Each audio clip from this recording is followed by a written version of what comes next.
lucid dreaming, for those of you who don't know, it's just basically when you're dreaming, and it's a lot more intense than a regular dream. You kind of enter different realms of existence that some people can access when they're consciously here in the 3D realm through meditation, if they're really, really good at it.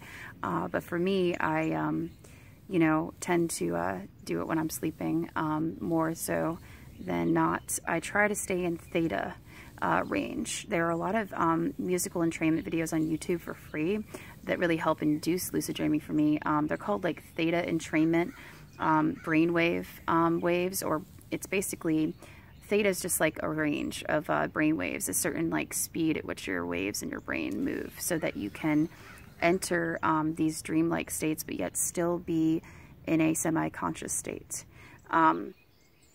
So theta entrainment videos are really, really awesome. They have theta binaural beats, which are ones you listen to with your headphones, and you hear different frequencies in each ear, and it creates a whole new frequency up here, and you hear like beautiful beats that put you into a trance, and it's just magical. It's awesome. Kind of trippy too. And then for those who have speakers and not headphones, Isochronic Tones is another one, and once again it's theta, so you can like type in theta isochronic tones meditation music, or theta binaural beats tones. There's so many different ones, and the ancient Solfeggio scale, there's a lot of different ways in which these meditation videos are tuned to, depending on what you're vibing, or what your vibe is that day, or what you want to vibe to. There's a lot of cool ones, and they have a lot of ancient healing properties to them. Also, the love frequency of 528 hertz I find is a really good one to meditate to. It really keeps your frequency high, or not your frequency, your vibration high, excuse me. When a lot of people say it's good to have a high vibration or to raise your vibration, they're basically saying really just protect your energies and maintain a sacred space so that you can maintain a positive mindset. But at the same time, what I've noticed is that although being in a high vibratory state is great, for me, it can make me a little bit too spacey, and it can make me have a harder time coming back down to earth, literally, like I am right now. So I have to be really careful to also ground myself. The term grounding is used to basically help make sure that we can take the information and cool experiences we receive in these other dimensions through lucid dreaming or meditations or entrainment, use that information and experiences and be able to utilize them in the 3D realm here on Earth in a more practical way, and still be able to be productive members of society, and be able to take the information we receive and bring it forth and expand today's spiritual community, and to help assist everyone with this ascension process. So hopefully we can wake more people up that are still asleep. That's what I want to do, is I want to try to bring forth anything that I gain through downloads or just collective consciousness, unity consciousness streams. When I talk to people and I get an idea or an epiphany, I try to write it down. I also keep a dream journal so that I can remember what I've dreamt about and try to decode it. There's a lot of online tools that will help you decode dreams and interpret them, but I also go with my intuition. I try to think about, okay, what is this probably symbolic of in my real life? And how can I utilize this dream as a tool to expand and grow as an individual, and as a new spiritually awakened individual, you know? So it's been really, really cool. And it has been intense and difficult in terms of figuring out who to network with and the right people, places, and things to keep in your life. And I really just have to say, keeping it one day at a time is really, really crucial, so one doesn't get overwhelmed.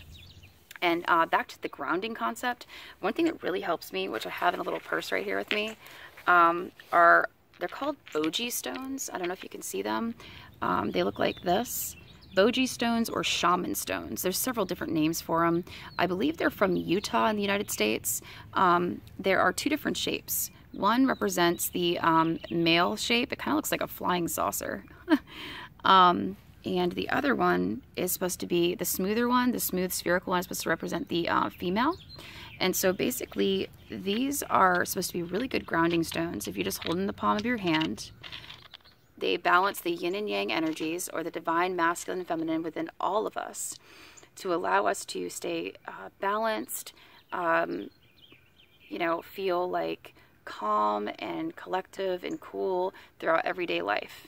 but yet still be able to experience that fun, exciting stuff in the higher vibratory states or high vibrations. Another thing that's cool about these is these are a really good meditation tool for me, I found out, since I've had them. They make a really cool noise when you rub them together. I'm just going to have you guys take a listen for a minute.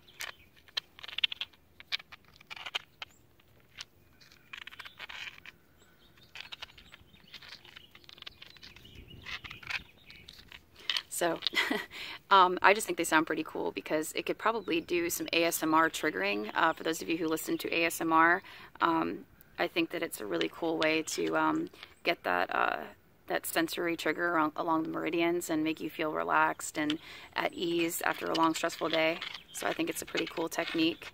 I think it'd be really neat to actually integrate ASMR along with Reiki healing that I plan on learning on a professional level next month. I plan on doing Reiki 1 and 2 certification classes, and I'm super excited.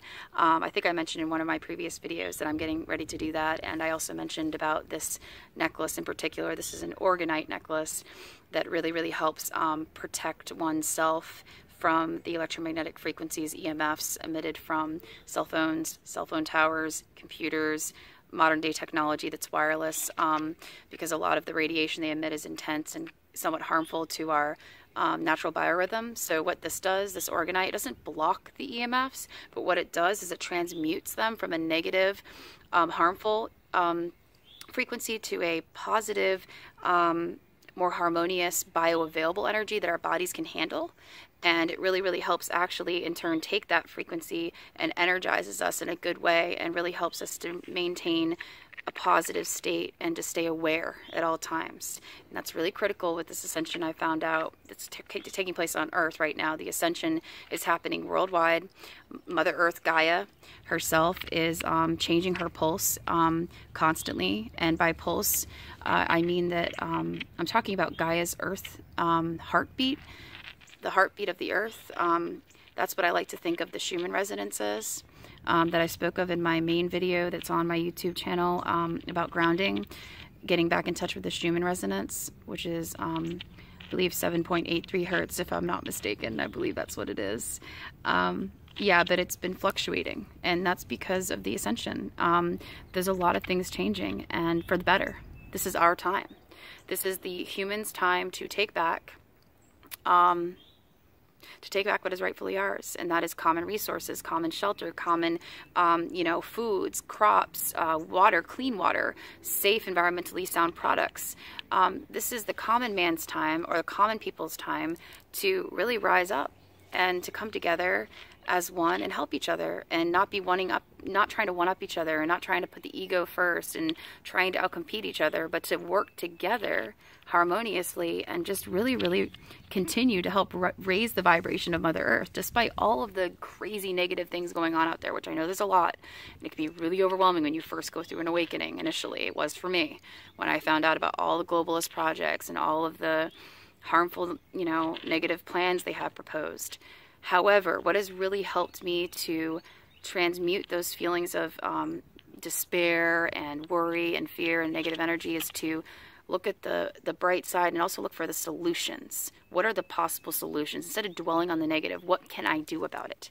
Well, what I can do about it is just share simple things like this with people like you guys, and talk with others that I meet in person, and start planning and proposing ideas of what I want to contribute or bring to the table in the future based on, my educational background and everything. And I have, multiple college degrees and all of that, and not to boast or anything, but I don't have to use the exact title of those degrees. I don't have to go in that exact field. I can use that education I received and build on it through life experience and then contribute that way, as can you, all of you. So I really hope we can work together to raise the vibration of planet Earth, and